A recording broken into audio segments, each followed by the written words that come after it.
আসসালামু আলাইকুম রহমতুল্লাহি ওয়া বারাকাতুহু। আলহামদুলিল্লাহি রাব্বিল আলামিন ওয়ালাইকুম ওয়াসসালাতু ওয়াসসালামু আলা সাইয়্যিদিল মুরসালিন নবিনা মুহাম্মদ ওয়া আলা আলিহি ওয়া সাহবিহি আজমাইন। আলহামদুলিল্লাহ। সম্মানিত দর্শক শ্রোতা, আপনারা দেখছেন কম্পারেটিভ মিডিয়া কর্তৃক আয়োজিত ইসলামিক শো। আমি আপনাদের সাথে রয়েছি মোহাম্মদ হাসিবুল হাসান। আপনারা যে যেখান থেকে দেখছেন, কাছে এবং দূরে, দেশে এবং প্রবাসে, সবাইকে জানাচ্ছি আন্তরিক মোবারকবাদ। সম্মানিত দর্শক শ্রোতা, আপনারা নিশ্চয়ই অবগত রয়েছেন যে বর্তমান বাংলাদেশে একটা ইস্যু খুব ভাইরাল হয়েছে এবং এটা নিয়ে ব্যাপক প্রতিবাদ চলছে, যে ধর্ষণ যেই ব্যবস্থাটা বা ধর্ষণের যেই একটা ছয়লাপ পরিস্থিতি বাংলাদেশে তৈরি হয়েছে, এর পিছে অনেকগুলো কারণ ফাইন্ড আউট করা যায়। তার মধ্যে একটা কারণ এভাবে বলা যায় যে আমাদের সন্তানদের প্রতি যে হকগুলো রয়েছিল বা তাদের প্রতি যে অধিকার, ইসলাম সন্তানদের প্রতি কিছু অধিকার বা দায়িত্ব অর্পণ করে দিয়েছে তার পিতামাতার প্রতি। সেই দায়িত্ব এবং কর্তব্যগুলো অনেক ক্ষেত্রে আমরা পালন না করার কারণে বা অবহেলা করার কারণে আমাদের সন্তানেরা বা আমাদের যুবক ভাইরা যারা আছে, তারা অনেক ক্ষেত্রে বিপদগামী হয়ে যাচ্ছে এবং বিভ্রান্ত হচ্ছে। তারা পথহারা হয়ে যাচ্ছে, কেননা তাদের পিতামাতা বা আমাদের পিতামাতা আমাদের প্রতি যে দায়িত্ব এবং কর্তব্য ছিল সেটা সঠিকভাবে তারা আদায় করে নাই বা হয়তো বা সেটা কার্যকারী হয় নাই। এই বিষয়টাকে উপলব্ধি করে আজকে আমরা যে বিষয়টা নির্ধারণ করেছি আলোচনার জন্য, সেটা হচ্ছে যে পিতামাতার সন্তানের প্রতি যে অধিকার বা কর্তব্য রয়েছে এই বিষয়টা। আর আমাদের সাথে আজকে আলোচনা করার জন্য যুক্ত রয়েছেন শায়েখ মিজান বিন আবুল হোসেন। শায়েখ আরবি বিশ্ববিদ্যালয়ের অধীনে আল কোরআন বিভাগে অধ্যয়নরত রয়েছে। আসসালামু আলাইকুম শায়েখ। ওয়ালাইকুম আসসালাম ওয়া রাহমাতুল্লাহ। কেমন আছেন? আলহামদুলিল্লাহ, আপনি কেমন আছেন? জি আলহামদুলিল্লাহ। আহ শায়েখ, আপনি নিশ্চয়ই অবগত রয়েছেন যে আজকে আমাদের যে আলোচনার বিষয়টা, যে সন্তানদের প্রতি আসলে পিতামাতার যে অধিকার, এই অধিকার আদায় না করার যে বিশাল একটা পরিণতি, সেটা কিন্তু আমরা আজ বাস্তব উপলব্ধি করছি এবং আমাদের সমাজের রন্ধ্রে রন্ধ্রে এটা আজ জানান দিচ্ছে যে আসলে ইসলামের যে একটা সুন্দর জীবন ব্যবস্থা, এই জীবন ব্যবস্থার প্রত্যেকটা বিধান কত সুন্দরভাবে আল্লাহ সুবহানাহু ওয়া তাআলা বলে দিয়েছেন। আমরা শুধুমাত্র সেই বিধানগুলো বাস্তবায়ন না করার কারণে আমরা এর ভুক্তভোগী হচ্ছি। সুতরাং এই বিষয়টা আমরা আজ আপনার মাধ্যমে জানার চেষ্টা করব। সম্মানিত শায়েখকে আমি অনুরোধ করব যে এই বিষয়ে কোরআন এবং হাদিস কি নির্দেশনা দেয়, যে আসলে সন্তানের প্রতি একজন পিতামাতার মানে কি দায়িত্ব হতে পারে এবং এই দায়িত্বটা যদি পালন করা হয় তাহলে আসলে বর্তমান সমাজ কেমন হতে পারে, আর না করার ফলে কি ধরনের আরো ভয়াবহতার সৃষ্টি হতে পারে, এ বিষয়ে মূল্যবান আলোচনা করার জন্য সম্মানিত শায়েখকে আমি অনুরোধ জানাচ্ছি।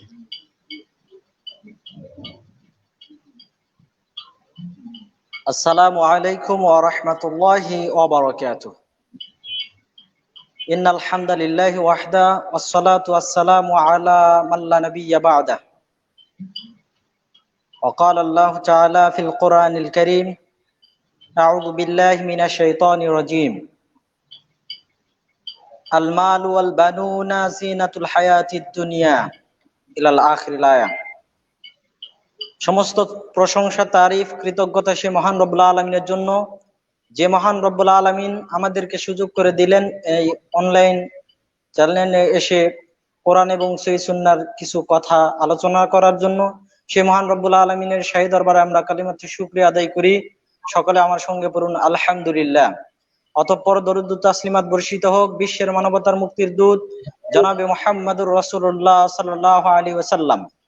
সংক্ষিপ্ত হামদ ও নাতের পরে শুকরিয়া জ্ঞাপন করছি, বিশেষ করে কম্পারেটিভ মিডিয়াকে ধন্যবাদ জানাচ্ছি।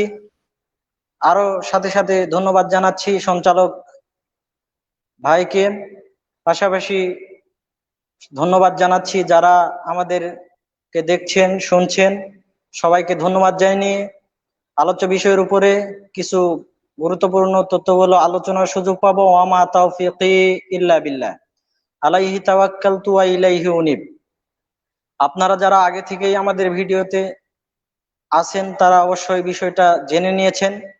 এখন যারা অ্যাড হচ্ছেন তাদের জন্য বিষয়টা আবার উল্লেখ করছি। আজকে আলোচনার বিষয় সন্তানের প্রতি পিতামাতার কর্তব্য। আমরা বিভিন্ন সময়ে বক্তব্য শুনে থাকি, বিভিন্ন জালসায় বক্তব্য সবচেয়ে বেশি হয় যে বিষয়ের উপর, সেটা হচ্ছে পিতামাতার প্রতি সন্তানের দায়িত্ব এবং কর্তব্য। তবে আজকে আমরা ব্যতিক্রম একটু অন্যভাবে আলোচনা করতে চাচ্ছি যে সন্তানের প্রতি পিতামাতার দায়িত্ব কর্তব্য কি সে বিষয়ে। সত্যিকারই এই বিষয়টা এতই আমাদের দেশে অবহেলিত, আমাদের সমাজটা এর জন্যই আজকে কলুষিত, যেটা সঞ্চালক ভাই আগেই উপস্থাপন করেছেন যে আজকে আমাদের দেশে ধর্ষণ যেভাবে মহামারী আকার ধারণ করেছে, বহির্বিশ্বের খবরগুলো আমরা শুনলে আটকে উঠি। সেকেন্ডে মিনিটে মিনিটে সেই দেশে দেখা যায় ধর্ষণ হয়। আমাদের দেশটাও কম যাচ্ছে না। আমাদের দেশেও বিভিন্ন পত্র পত্রিকায় আপনারা মিডিয়াতে যারা রয়েছেন হরদম শুনতে পাচ্ছেন কিভাবে নির্মম ভাবে মহিলাদেরকে শ্লীলতাহানি করে দেওয়া হচ্ছে, তাদের পোশাক খুলে নিয়ে উলঙ্গ অবস্থা করে তাদের ভিডিও করে তাদেরকে জেনায় লিপ্ত করা হচ্ছে। না করলে পরে জেনায় রাজি না হলে ভিডিও ফাঁস করে দেওয়ার হুমকি দেওয়া হচ্ছে এবং সেটা করেও দেওয়া হচ্ছে। এটা খুবই ন্যাক্কারজনক, ভয়ঙ্কর এবং কাবিরা গুনাহ, এটা আমরা স্পষ্টতই জানি। এটা পশুর স্বভাব, এটা মানুষের স্বভাব নয়।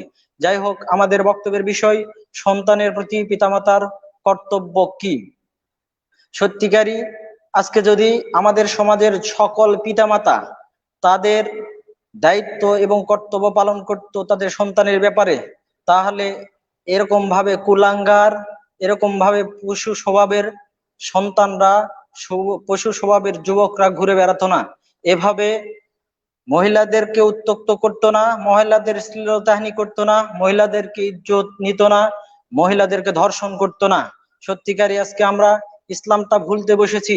ইসলাম কি বলেছিল, কি বলেছে, এটা আমরা ভুলতে বসেছি একেবারেই। এক যদি পিতামাতারা সঠিকভাবে সন্তানের যে দায়িত্ব ছিল সন্তানকে লালিত পালিত করার, সেই দায়িত্ব সঠিকভাবে যদি পিতামাতারা পালন করত, তাহলে ওই সন্তান হতো সোনার টুকরা সন্তান। মনে রাখবেন, আল্লাহ রসুল মুহাম্মদ সাল্লাল্লাহু আলাইহি সাল্লাম বলেছেন, সন্তানের কারণে পিতামাতারা নূরের টুপি পরে সেই দিন হাসরের মাঠে উঠবে। যেই সন্তানের কারণে আজকে পিতামাতা আখেরাতে গেলে নূরের টুপি পরবে, ওই সন্তানের কারণেই কিন্তু অসংখ্য পিতামাতাকে অধম মুখে পতিত হয়ে জাহান্নামে নিক্ষিপ্ত হতে হবে। অসংখ্য পিতামাতাকে সন্তানের জন্য জাহান্নামে চলে যেতে হবে। দুনিয়াতেও অসংখ্য লাঞ্ছনা বিরাজ করছে। আমাদের আলোচনার বিষয় যেহেতু সন্তানের প্রতি পিতামাতার দায়িত্ব ও কর্তব্য, এই আলোচনা উপস্থাপন করতে গিয়ে আমি সর্বপ্রথম সূরা কাহফ 18 নম্বর সূরার 46 নম্বর আয়াতটা আপনাদের সম্মুখে শুধু অনুবাদ করতে চাচ্ছি। আল্লাহ তাআলা বলছেন, আল মালু ওয়াল বানুনা জিনাতুল হায়াতিদ দুনিয়া। আল্লাহ তাআলা বলছেন, সম্পদ এবং সন্তান সন্ততি তোমাদের দুনিয়ার পার্থিব জীবনের সৌন্দর্য। সত্যিকারী সম্পদ এবং সন্তান সন্ততি আমাদের জন্য এই পৃথিবীতে সৌন্দর্য, সৌন্দর্য এটা জিনাত বলা হয়েছে। আল্লাহ তাআলা উপস্থাপন করেছেন সন্তান আমাদের জন্য জিনাত, সৌন্দর্য। শুধু তাই নয়, অন্য জায়গায় আবার আল্লাহ তাআলা বলছেন সূরা আনফাল 8 নম্বর সূরার 28 নম্বর আয়াতে এর ঠিক বিপরীতটা, ওয়ালামু তোমরা জেনে রাখো, আন্নামা আমওয়ালুকুম নিশ্চয় তোমাদের সম্পদ, ওয়া আওলাদুকুম এবং তোমাদের সন্তান সন্ততি, ফিতনাতুন ফিতনা পরীক্ষার বস্তু। সত্যিকারই অনেক অসংখ্য পিতামাতা রয়েছেন যারা যারা সন্তানের জন্য নিজের মুখ উজ্জ্বল করেছেন, যাদের সন্তানের কারণে সারা পৃথিবী তাদেরকে সম্মান করেন। তাদের নাম যদি শোনা হয় যে অমুকের পিতা, তাহলে ওই পিতার জন্য সিয়ার খান ছেড়ে দেওয়া হয়। আবার সাথে সাথে অসংখ্য সন্তান রয়েছে যাদের নাম শোনার পরে তাদের পিতার উপরে মানুষ আঙুল উঠায়। তাদের সন্তানের অপকর্মের কারণে বলে যে এর বাপ ভালো না, এর মা ভালো না, এ কারণে এই ছেলেটা এত বেয়াদব হয়েছে, এজন্যই এই ছেলেটা এত খারাপ ও মন্দ হয়েছে। এজন্য পিতা মাতা হিসেবে সন্তানের কারণেই অনেক পিতামাতার মুখ উজ্জ্বল হয়, অনেক সন্তানের কারণেই পিতামাতার মুখ আবার কালো হয়ে যাচ্ছে দুনিয়াতেই, আর আখিরাতেও ঠিক এমনটাই হবে। আজকে এই সন্তান যে বিপদগামী হয়েছে, আপনার সন্তান মদ খায়, গাঁজা খায়, হিরোইন খায়, আর সে খারাপ ভাবে সমাজে চলাফেরা করে, এই একটা সন্তান একটা পরিবারকে নষ্ট করার জন্য যথেষ্ট। যার একটা গাঁজাখোর হিরোইনচি সন্তান রয়েছে, সেই মানুষটাই জানে এই সন্তানের কি জ্বালা। এই সন্তানকে যদি সেই মানুষটা সঠিকভাবে লালন পালন করতে পারতো, তাহলে আজকে এই আফসোস করতে হতো না। দেখুন, মূলের সন্ধানে গেলে আমরা কি পাই? প্রত্যেকটা সন্তানই আসমান থেকে নাজিল হয় না, নাজিল হয়ে সে মন্দ হিসেবে পরিচালিত হয় না। প্রত্যেকটা সন্তানই মায়ের গর্ভে অবস্থান করে, সেখান থেকে জন্মগ্রহণ করে পৃথিবীতে ছোট থেকে বড় হয়। ছোট থেকে আস্তে আস্তে আস্তে আস্তে সে পরিবেশের কারণে, পরিস্থিতির কারণে এক সময় সে মন্দ হিসেবে পরিগণিত হয়, খারাপ হিসেবে উপস্থাপিত হয়। এই সন্তানটা খুব ছোট শিশু যখন, তখন সে নিষ্পাপ ছিল, তখন সে ভালোই বুঝতো, খারাপ কোনো কিছুই বুঝতো না। দেখুন, প্রত্যেকটা সন্তানকে আল্লাহ তাআলা ফিতরাতের উপর, ইসলামের উপর জন্মগ্রহণ করান। আল্লাহ রাসূল মুহাম্মদ সাল্লাল্লাহু আলাইহি সাল্লাম বলছেন, সহিহ বুখারী মুসলিমে এই হাদিস পাবেন, তাছাড়াও মিশকাতের 90 নম্বর সংখ্যায় হাদিসটা এসেছে। আবু হুরায়রা রাদিয়াল্লাহু আনহু হতে বর্ণিত, তিনি বলছেন, আল্লাহ রাসূল মুহাম্মদ সাল্লাল্লাহু আলাইহি সাল্লাম বলেছেন, মা মিন মাউলুদিন ইউলাদু আলাল ফিতরাহ, প্রত্যেকটা সন্তান জন্মগ্রহণ করে ফিতরাতের উপর, অর্থাৎ ইসলামের উপরে। প্রত্যেকটা সন্তান, প্রত্যেকটা শিশুই জন্মগ্রহণ করে ইসলামের উপরে। আল্লাহ রাসূল মুহাম্মদ সাল্লাল্লাহু আলাইহি সাল্লাম আকবারই বলছেন, ফা আবুয়াহু, অতঃপর তার পিতামাতা ইউহাবিদানিহি, তাকে ইহুদি বানায়, ওয়া ইউনাসসিরানিহি, অথবা তাকে নাসারা বানায়, ওয়া ইউমাজ্জিসানিহি, অথবা তাকে অগ্নি পূজক বানায়। পিতামাতারাই সন্তানকে এভাবে পরিচালিত করে। যে সন্তান হিন্দুর ঘরে জন্মগ্রহণ করেছে, আল্লাহ রাসূল মুহাম্মদ সাল্লাল্লাহু আলাইহি সাল্লামের বাণীর দ্বারা স্পষ্ট, এই সন্তানও সে মুসলিম হিসেবে এই দুনিয়াতে এসেছে, কিন্তু তার পিতামাতার কারণে সে হিন্দু হয়েছে। এই পিতামাতার কারণে কেউ ইহুদি হয়, কেউ অগ্নিপূজক হয়। সত্যিকারই মাতা পিতা যেভাবে পরিচালিত করে ছোটবেলায়, যেভাবে তাদেরকে পরিচালিত করে, বড় হলে ঠিক সেইভাবেই সন্তানরা পরিচালিত হয়। এজন্য উচিত পিতামাতাকে আগে সঠিক হওয়া, চিন্তা ভাবনা করা যে কিভাবে আমরা আমাদের সন্তানকে লালিত পালিত করব। এ পর্যায়ে আপনাদের সম্মুখে আমি আলোচনা করতে চাচ্ছিলাম যে সন্তানের প্রতি আমাদের দায়িত্ব কর্তব্য শুরু হয় কখন থেকে। এটার একটা পার্ট, জন্ম পূর্ববর্তী করণীয়। সন্তানের জন্য, সন্তান এখনো জন্মই গ্রহণ করেনি, কিন্তু এর থেকে শুরু হয়েছে সন্তানের প্রতি দায়িত্ব এবং কর্তব্য। কখন থেকে শুরু হয়েছে যদি আপনাকে প্রশ্ন করি, তাহলে আপনি বিভাবে, যখন আপনি আপনার সঙ্গিনী, যখন আপনি আপনার সহধর্মিনী, যখন আপনি আপনার স্ত্রী বাছাই করছেন, তখন থেকেই আপনার সন্তানের উপর আপনার দায়িত্ব কর্তব্য শুরু হয়েছে। আপনি অবাক হচ্ছেন? সত্যিকারই আমরা যখন বিবাহ করতে যাই, তখন কি চয়েস করি? আমরা চয়েস করি আমার স্ত্রী, কিন্তু উচিত ছিল কি আমরা চয়েস করব আমাদের সন্তানের মাকে। আমরা যদি প্রত্যেকেই আমাদের সন্তানের মাকে চয়েস করতে যেতাম, তাহলে যেমন তেমন আমার ছেলের মাকে চয়েস করতে পারতাম না, কিন্তু আমরা তো চয়েস করতে যাই আমাদের স্ত্রী। সত্যিকারই দায়িত্ব শুরু হয় যখন আমি আপনি আমার আপনার সহধর্মী যাচাই করতে যাচ্ছি, তখনই আমার সন্তানের প্রতি দায়িত্ব শুরু হয়েছে। আপনি এটা ভালোই বুঝবেন, বীজ ভালো তো ফসল ভালো হয়, বীজ খারাপ তো ফসল খারাপ হবে, এটাই স্বাভাবিক। আর আপনি এটাও ভালো বুঝবেন, তেঁতুল গাছ লাগানোর পরে যদি মিষ্টি আম যদি আশা করেন, এটা যেমন বোকামি হবে, ঠিক যে বেদ্দিন মহিলা, যে ধর্ম মানে না, যে দিন মানে না, যার মধ্যে দিনিয়াত নেই, সেই মহিলার গর্ভে, সেই মহিলার পেটে কখনোই ভালো সন্তান, আল্লাহর ওলি, আল্লাহর বন্ধু জন্মগ্রহণ করতে পারে না। দেখুন, আল্লাহর নবীরা পৃথিবীতে আসবেন না, আল্লাহর নবী আর কোনোদিন আসবেন না, কথা ঠিক। তবে বড় বড় মুস্তাহিদগণ, বড় বড় ইমামরা, বড় বড় জ্ঞানীরা যে আর পৃথিবীতে আসবে না, ওই মানের জ্ঞানীরা আর যে পৃথিবীতে আসবে না এমনটা নয়। আজকেও যদি ইমাম গাজালি রাহিমাহুল্লাহর মতো মা, ওনার মায়ের মতো যদি মা আজকেও থাকতো, ঠিক আজকের দিনেও আমাদের সমাজে ইমাম গাজালির মতো সন্তান জন্মগ্রহণ করত। সত্যিকারই আজকে অত্যন্ত আফসোসের বিষয়, আজকে আমরা যখন আমাদের স্ত্রী চয়েস করতে যাচ্ছি, তখন আমরা গিয়ে মেয়ে দেখার সময় প্রশ্ন করছি মেয়ের পড়াশোনা কতটুকু। আগের দিন তো তাও প্রশ্ন করা হতো যে মেয়ে কোরআন মাজিদ পড়া জানে কিনা। আমাদের বাপ দাদারা বিবাহ করতে গিয়ে তখন জিজ্ঞাসা করতেন যে মেয়ে কোরআন মাজিদ পড়তে জানে কিনা।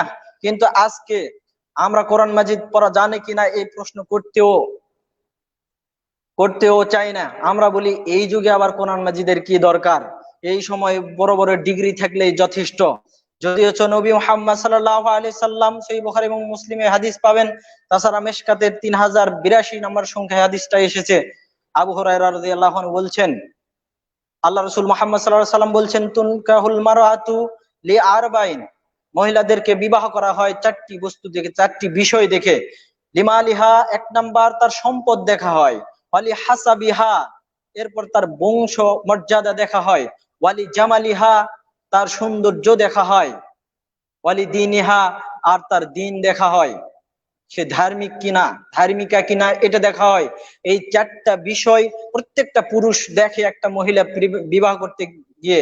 আল্লাহ রাসূল সাল্লাল্লাহু আলাইহি সাল্লাম বলেননি যে এই চারটা বিষয় একটা মহিলার ভিতরে থাকতে হবে তাহলে তোমরা বিবাহ করো। আল্লাহ রাসূল সাল্লাল্লাহু আলাইহি সাল্লাম বলতে চাচ্ছিলেন যে প্রত্যেকটা পুরুষের গতি এই চারটা বিষয় একটা মহিলার ভিতরে পেলেই সে বিবাহ করতে উদ্যত হয়। কিন্তু আল্লাহ রাসূল সাল্লাল্লাহু আলাইহি সাল্লাম বলছেন যে এর মধ্যে সর্বশেষ যেটা উল্লেখ করেছেন, দিন, ফাজফার বিজাতি দিন, তোমরা দেখো দিন কার ভিতরে রয়েছে। যদি কোনো নারীর মধ্যে, কোনো মহিলার মধ্যে দিন পেয়ে যাও, তাহলে তাকেই বিবাহ করে নাও। যদি না করো তাহলে তোমার হাত ধুলাই ধূসরিত হোক, ধুলাই মলিন হয়ে যাক। দেখুন, আল্লাহ রাসূল সাল্লাল্লাহু আলাইহি সাল্লাম বলছেন চারটা বিষয় দেখে প্রত্যেকটা পুরুষ প্রত্যেকটা মহিলার ভিতরে, কিন্তু উনি নির্দিষ্ট ভাবে বললেন যে দিন দেখা উচিত। একটা মহিলার ভিতরে যদি দিন থাকে, তাহলে ওই মহিলা আপনার পরিবারে আসার পরে আপনার পরিবার শান্তিতে ভরে যাবে, সত্যিকারই বিশ্বাস করুন। আর যদি আপনার স্ত্রীর ভিতর দিনিয়াত না থাকে, দিন না থাকে, ধার্মিকতা না থাকে, তাহলে ওই আপনার স্ত্রীটা এসে আপনার সংসারটা জ্বালিয়ে দিবে, আপনার সংসারে অশান্তি বিরাজ করবে। এই জন্য আল্লাহ রাসূল মুহাম্মদ সাল্লাল্লাহু আলাইহি সাল্লামের বাণী কে লক্ষ্য করে, আল্লাহ রাসূল সাল্লাল্লাহু আলাইহি সাল্লাম এর এই নির্দেশনা ফলো করে আমরা, আমাদের উচিত সর্বপ্রথম আমাদের সন্তানের প্রতি যে কর্তব্য শুরু হয় সেটা আমাদের স্ত্রী যাচাই।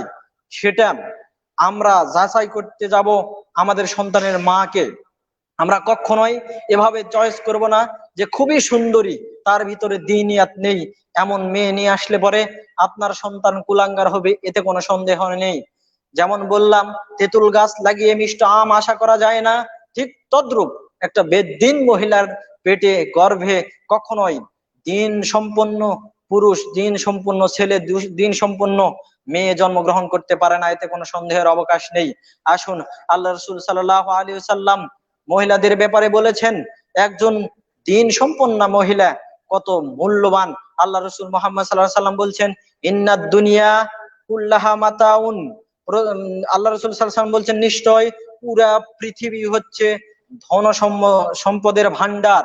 অখায়রু মাতাঈদ দুনিয়া, আর দুনিয়ার মধ্যে সবচেয়ে উত্তম সম্পদ হচ্ছে আল মারআতুস সালিহা, উত্তম স্ত্রী, সালেহ স্ত্রী, সতী সাধবী স্ত্রী। আল্লাহ রাসূল মুহাম্মদ সাল্লাল্লাহু আলাইহি ওয়াসাল্লাম এই পৃথিবী পুরাটাকে সম্পদের সাথে তুলনা করলেন, পুরাটাই সম্পদ, এর মধ্যে সব চাইতে মূল্যবান সম্পদ হচ্ছে সতী সাধবী স্ত্রী।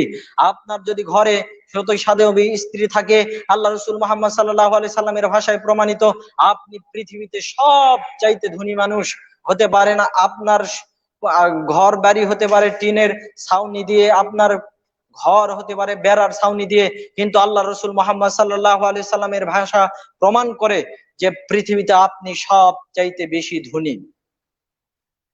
দেখুন, আজকে যদি আমরা আমাদের সন্তানদের মা চয়েস করতাম, উত্তম মা চয়েস করতাম, তাহলে আমাদের সন্তানরাও উত্তম হতো, এতে কোনো সন্দেহ নেই। শুধু তাই নয়, আমরা অসংখ্য বিষয় ছেড়ে এসেছি। বিবাহের আগেই এই কাজগুলো আমাদের করা উচিত ছিল। শুধু তাই নয়, বিবাহ হয়ে গেল, চয়েস করলাম, একজন সতী সাধবী দিনিয়া সম্পন্ন মহিলাকে আমি বিবাহ করলাম। বিবাহের অনুষ্ঠান ইসলাম অনুযায়ী করতে হবে। আজকে আমরা ইহুদি বৌদ্ধ খ্রিস্টানদের সাথে একাকার হয়ে গেছি। যদিও আল্লাহ রাসূল সাল্লাল্লাহু আলাইহি সাল্লাম বলছেন, মান তাশাব্বাহা বিকওমিন ফাহুয়া মিনহুম, যেই ব্যক্তি যেই জাতিকে অনুকরণ করে তার হাসর হবে ওই জাতির সাথেই। আজকে যদি আমরা ইহুদি খ্রিস্টানদের সাথে মিশে যাই, তাহলে আমাদেরও কিয়ামতে হাসরও উত্থিত হব আমরা ওই ইহুদি খ্রিস্টানদের সাথে। আজকে গোটা বিবাহের অনুষ্ঠান নিয়ে যদি কথা বলতে হয়, গোটা জাতি আজকে নষ্ট হয়েছে এই বিবাহের অনুষ্ঠান একে কেন্দ্র করে। যত কৃষ্টি কালচার, যত অন ইসলামিক কৃষ্টি কালচার উদযাপন করা হয়। আজকে বড় বড় ডেগ না নিয়ে আসলে আপনার ছেলের বিবাহ হচ্ছে না, আপনার মেয়ের বিবাহ হচ্ছে না। বড় বড় ডেগ অনুষ্ঠান করার জন্য নিয়ে না আসলে, উচ্চ আওয়াজে গান বাদ্যযন্ত্র 3-4 দিন না বাজিয়ে মানুষদেরকে না জানালে আপনার ছেলের আপনার মেয়ের বিবাহ শুদ্ধ হচ্ছে না। অথচ আল্লাহ রাসূল সাল্লাল্লাহু আলাইহি সাল্লাম এবং আল্লাহ তাআলা এমনটা নির্দেশনা প্রদান করেননি, এগুলো পুরোটাই হারাম। এই হারাম পদ্ধতিতে যদি আমি আপনি বিবাহ সম্পন্ন করি, বিবাহ সম্পাদন করি, এরপরে কিভাবে আমাদের সন্তানরা ভালো হবে? এটা না হওয়ারই কথা। দেখুন, যদি বিবাহ ইসলাম অনুপাতে হয়, ইসলাম অনুযায়ী হয়, এরপরে আমরা বিবাহ করে আমাদের স্ত্রীদেরকে ঘরে নিয়ে চলে আসলাম, এরপরেও ইসলাম অনেক কিছু বলে দিয়েছেন। আমি আমার ইচ্ছা মতো চলতে পারি না, আপনি আপনার ইচ্ছা মতো চলতে পারেন না। ইসলাম আপনাকে বাতলে দিয়েছেন পথ ও পন্থা। আপনি যদি ইসলাম না মানেন, তাহলে আপনি হয়ে যাবেন বিপদগামী। আর যদি আপনি ইসলাম মানেন, তাহলে আপনি পেয়ে যাবেন সুপথ। দেখুন, বিবাহ করেছি, বিবাহের পরে বাসর রাতে আসলে পরে স্ত্রীর কপালে মাথায় হাত দিয়ে দোয়া পড়তে হয়। এই দোয়া অধিকাংশ পুরুষ, অধিকাংশ বরেরাই আমরা জানি না। এছাড়াও আমরা যখন আমাদের স্ত্রীদের সাথে মিলিত হব, তখনও দোয়া পড়তে হয়। এই দোয়াগুলো জানি না। আল্লাহ রসুল মুহাম্মদ সাল্লাল্লাহু আলাইহি সাল্লাম শিক্ষা দিয়েছেন, যখন বিবাহ করে নিয়েছি, এসেছি বাসর ঘর, মাথায় হাত দিয়ে, স্ত্রীর মাথায় হাত দিয়ে দোয়া পড়তে হয়। আল্লাহ রসুল সাল্লাল্লাহু আলাইহি সাল্লাম শিক্ষা দিয়েছেন, আল্লাহুম্মা ইন্নী আসআলুকা খায়রাহা ওয়া খায়রা মা জাবালতাহা আলাইহি ওয়া আউযু বিকা মিন শাররিহা ওয়া মিন শাররি মা জাবালতাহা আলাইহি। এই দোয়াটা কয়জন পুরুষ পড়েছে? কয়জন সন্তানের বাবা এই দোয়া পড়ে সন্তানের মাথায়, সন্তানের মায়ের মাথায় হাত দিয়ে বাসর রাতে কয়জন পুরুষ এই দোয়া করেছে? হাতে গোনা কয়েকজন থাকতেও পারেন। দেখুন, শুধু তাই নয়, এরপরে স্বামী স্ত্রী উভয়ে শুকরিয়া সালাত আদায় করবে 2 রাকাত। কয়জন বাসর রাত্রে এই সালাতটা আদায় করেছে? শুধু তাই নয়, এরপরে আমরা যখন স্ত্রীর সাথে বাসর রাতে মিলিত হতে যাচ্ছি, তখনও দোয়া পড়তে হয়। কয়জন পুরুষের, কয়জন স্বামীর, কয়জন পিতার এই দোয়া মুখস্থ রয়েছে? আল্লাহ রাসূল সাল্লাল্লাহু আলাইহি ওয়াসাল্লাম শিক্ষা দিয়েছেন, বিসমিল্লাহি আল্লাহুম্মা জান্নিবনা শাইতান ওয়া জান্নিবিশ শাইতান মা রাযাকতানা। এই দোয়া কয়জন মানুষের মুখস্থ রয়েছে? এই দোয়া, এই পদ্ধতিগুলো অনুসরণ না করার কারণেই আজকে অসংখ্য কুলাঙ্গারকে আমরা জন্ম দিয়ে ছেড়ে দিয়েছি। বিশ্বাস করুন, জন্ম দিতে পারলেই পিতা হওয়া যায় না, জন্ম দিতে পারলেই মাতা হওয়া যায় না। একজন পাগলিও সন্তান প্রসব করতে পারে, একজন পাগলও সন্তান জন্ম দিতে পারে। একজন পাগল আর একজন পাগলি আর আপনার আমার মধ্যে পার্থক্যটা কি হলো? আপনি আমি নিজেদেরকে জ্ঞানী বলে দাবি করছি, অথচ আমরা আমাদের সন্তানকে লালন পালন করতে ব্যর্থ হয়েছি। আমাদের আর ওই পাগল পাগলির সাথে কোনো পার্থক্য থাকছে না। পশু ও সন্তান প্রসব করতে পারে, সন্তান জন্ম দিতে পারে একজন পশু। সেই পশু আর আপনি, তার মধ্যে তফাৎ কি হলো চিন্তা করা উচিত। অবশ্যই আপনাকে আমাকে আকেল বিবেক আল্লাহ তাআলা প্রদান করেছেন, এই বিবেকটা কাজে লাগানো উচিত। আমরা পদ্ধতি যদি মানতাম, তাহলে আমাদের সন্তান কুলাঙ্গার হিসেবে জন্মগ্রহণ করতো না, আমাদের সন্তানরা ধর্ষণ করতো না, ধর্ষক হতো না। আজকে আমরা ব্যর্থ হয়েছি আমাদের সন্তানদেরকে, আমাদের কলিজার টুকরা সন্তানদেরকে লালন পালন করতে। দেখুন, শুধু তাই নয়, এরপরে দিন যায় রাত্রি যায়, আমরা আল্লাহ তাআলার নিকটে দোয়া করব। আমরা চাইবো আল্লাহ তাআলার নিকটে ইব্রাহিম আলাইহিস সালামের চাওয়ার মতো করে। তিনি চেয়েছিলেন বৃদ্ধ অবস্থায়, রব্বি হাবলি মিনাস সালিহিন, হে আমার প্রতিপালক, হাবলি তুমি আমাকে দাও মিনাস সালিহিন, একটা সালেহ সন্তান। আল্লাহ তাআলার নবী ইব্রাহিম আলাইহিস সালাম দোয়া করলেন যে, হে আল্লাহ, তুমি আমাকে একটা সালেহ সন্তান দান করো। আমি তো মনে করি যে এখনকার দিনের সন্তানেরা অনেকাংশে পিতামাতার দায়িত্ব পালন করে, কিন্তু অধিকাংশ পিতামাতা সন্তানের দায়িত্ব পালন করতে ব্যর্থ হয়েছে। প্রমাণ প্রমাণ দিচ্ছি শুনুন। আমাদের অধিকাংশের মুখস্থ রয়েছে পিতামাতার পক্ষের দোয়া। অনেককেই জিজ্ঞাসা করবেন, যাদেরকে জিজ্ঞাসা করবেন অধিকাংশ মানুষেরাই বলতে পারবে পিতামাতার পক্ষের দোয়াটা রব্বির হামহুমা কামা রব্বায়ানি সগীরা। কিন্তু সবাইকে যদি এখন জিজ্ঞাসা করা হয় সন্তানের পক্ষেও এমনটা দোয়া ছিল, এই দোয়াটা বলুন, তাহলে অধিকাংশ পিতারাই সন্তানের পক্ষের দোয়াটা বলতে ব্যর্থ হবে। যদি হচ্ছে ইব্রাহিম আলাইহিস সালাম বৃদ্ধ অবস্থায় রব্বি হাবলি মিনাস সালিহিন বলে আল্লাহ তাআলার নিকটে দোয়া করলেন, হে আল্লাহ তুমি আমাকে সালেহ নেক সন্তান দান করো। কিন্তু আমরা আজকে আল্লাহর নিকটে দোয়া করি না। আমরা যদি 3-4 বছর 5 বছর 7 বছর সন্তান না হয়, তাহলে চলে যাই মাজারে, চলে যাই বাবার দরবারে, ন্যাংটা বাবা পীর, সালা বাবা, এই সব পীরদের নিকটে গিয়ে আমরা সন্তান কামনা করি। পশুরা তারা কুকুর 7টা 5টা সন্তান জন্মগ্রহণ করে, কুকুর শুকুরকে দরবারে যেতে হয় না, কোনো মাজারে যেতে হয় না। আর আমরা মানব জাতি উত্তম অবকাঠামো দিয়ে আল্লাহ তাআলা আমাদেরকে সৃষ্টি করেছেন, আমরা আশরাফুল মাখলুকাত, আমরা গিয়ে ওই কবরের মধ্যে লাশটা পচে গেছে, গলে গেছে, ওই লাশের কাছে আমরা সন্তান কামনা করি। এটা স্পষ্ট শিরক, এতে কোনো সন্দেহের বিন্দু মাত্র অবকাশ নেই। আমরা যদি আজকেও ইব্রাহিম আলাইহিস সালামের মতো আল্লাহ তাআলার নিকটে প্রার্থনা করতে পারতাম, হে আল্লাহ তুমি আমাকে সন্তান দান করো, সালেহ সন্তান, তাহলে আজকেও আমাদেরকে আল্লাহ তাআলা অবশ্যই ইসমাইল আলাইহিস সালামের মতো সন্তান দান করতেন, এতে কোনো সন্দেহের অবকাশ নেই। সূরা সাফফাত 39 নম্বর সূরা 100 নম্বর আয়াতে আল্লাহ তাআলা বলছেন ইব্রাহিম আলাইহিস সালামের এই দোয়াটা, যে ইব্রাহিম আলাইহিস সালাম বলছেন রব্বি হাবলি মিনাস সালিহিন। দেখুন বক্তব্য দীর্ঘায়িত হচ্ছে, আমি সংক্ষিপ্ত আকারে বক্তব্যের পয়েন্টগুলো আউট করার চেষ্টা করছি। আজকে আমরা আল্লাহ তাআলার নিকটে চাইতে ভুলে গেছি। যদি হচ্ছে জাকারিয়া আলাইহিস সালামের একটা উক্তি, একটা দোয়া আপনাদের সম্মুখে উপস্থাপন করতে চাচ্ছি সংক্ষিপ্ত আকারে। জাকারিয়া আলাইহিস সালাম, আমাদের জানা বিষয়, মারিয়াম আলাইহিস সালামের কাছে গিয়ে দেখলেন অমৌসুমে যে ফলগুলো হয়, মানে যেই মৌসুমী ফলগুলো, যেই মৌসুমে ফল পাওয়া যায় সেই মৌসুমে নয়, অন্য মৌসুমে জাকারিয়া আলাইহিস সালাম যে দেখছেন মারিয়াম আলাইহিস সালামের কাছে ফল। এখন তো আমের সময় নয়, কিন্তু এখন মনে করেন আম দেখতে পাচ্ছেন জাকারিয়া আলাইহিস সালাম মারিয়াম আলাইহিস সালামের সামনে। তিনি গিয়ে প্রশ্ন করছেন, মারিয়াম তুমি এই ফলগুলো কোথায় পেলে? মারিয়াম বলছেন এগুলো আল্লাহর পক্ষ থেকে। জোরে বলেন সুবহানাল্লাহ। জাকারিয়া আলাইহিস সালাম ও বৃদ্ধ অবস্থা, তার সন্তান নেই, তখন তিনি চিন্তা করছেন যে যেই প্রতিপালক মৌসুম ছাড়াই এই ফলগুলো দিতে পারে, সেই প্রতিপালক কি আমি বৃদ্ধ অবস্থায় আমাকে সন্তান দিতে পারেন না? তখনই জাকারিয়া আলাইহিস সালাম আল্লাহ তাআলার নিকটে দোয়া করলেন।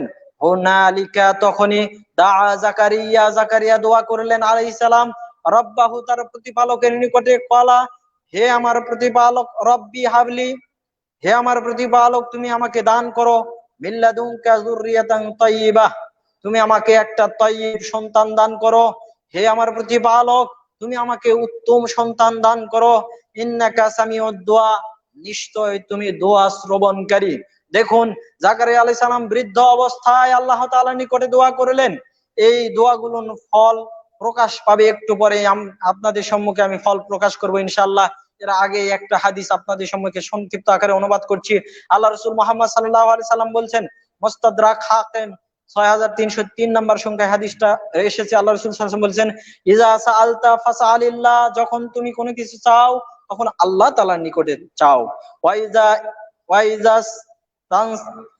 ওয়াইজা ফাস্তাইন বিল্লাহ, আর যদি তুমি সাহায্য চাও তাহলে আল্লাহর নিকটে সাহায্য চাও। সুবহানাল্লাহ। আল্লাহ রাসূল সাল্লাল্লাহু আলাইহি ওয়াসাল্লাম বলছেন আপনাকে আমাকে, যে তোমার যদি কোনো কিছু চাইতে হয় আল্লাহর নিকটে চাও, তোমার যদি সাহায্য চাইতে হয় আল্লাহর নিকটে সাহায্য চাও। দেখুন ইব্রাহিম আলাইহিস সালাম একটু আগে দোয়া করলেন, জাকারিয়া আলাইহিস সালাম দোয়া করলেন, তাদের ফল কি হলো? আল্লাহ রাসূল সাল্লাল্লাহু আলাইহি ওয়াসাল্লাম, আল্লাহর হাবিব ইব্রাহিম আলাইহিস সালাম দোয়া করলেন রব্বি হাবলি মিনাস সালিহিন, সাথে সাথে আল্লাহ তাআলা বললেন ফাবাশশারনাহু বিগুলামিন হালিম, তাকে সুসংবাদ দাও একটা হালিম সন্তানের। হালিম সন্তানকে ইসমাইল আলাইহিস সালাম। ইসমাইল আলাইহিস সালাম কেমন জাতি জানে, মুসলিম জাতি জানে ইসমাইল আলাইহিস সালাম কেমন, সত্যিকারই আজকেও যদি ইব্রাহিম আলাইহিস সালামের মতো আমরা পিতা হতে পারতাম, তাহলে আমাদের গর্ভে আমাদের